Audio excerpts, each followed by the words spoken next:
तर good morning. आज आहे डे 7 आणि आज मी निवांत आवरत होते, कारण आज मम्मी घरी होती आणि ती घरी असलं की आम्ही खूप हॅप्पी असतो आणि हे सुख फक्त तेच मुलं-मुली समजू शकतात, की त्यांचे आई-वडील रोज कामाला जातात आणि कधीतरी आपण घरी असताना किंवा नसताना ते घरी असतात. मग मी पुन्हा ऑफिसमध्ये वगैरे आले आणि आज धुलीवंदन होतं, त्याचेच कोट्स लिहायचे होते आम्हाला. आम्ही दोघींनी मिळून लिहून घेतलं. मग मी पुन्हा कामाला लागले. दुपारी जेवण वगैरे केलं. जेवण काही जास्त केलं नाही, पाणीच जास्त पिलं. काम वगैरे केलं. आज सर ऑफिसमध्ये नव्हते, म्हणून सरांना संध्याकाळी रिपोर्ट पाठवला आणि घरी आले. घरी येऊन परत फ्रेशन अप वगैरे झाले आणि पुन्हा आम्ही निघालो.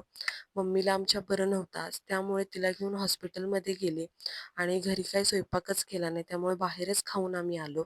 घरी आले, फ्रेशन अप वगैरे झाले आणि मम्मीने हळद दूध केलं होतं, तर ती स्वतःसाठी नाही तिघांसाठी केलं होतं, म्हणून आम्ही पण पिलं आणि मी झोपायला गेले.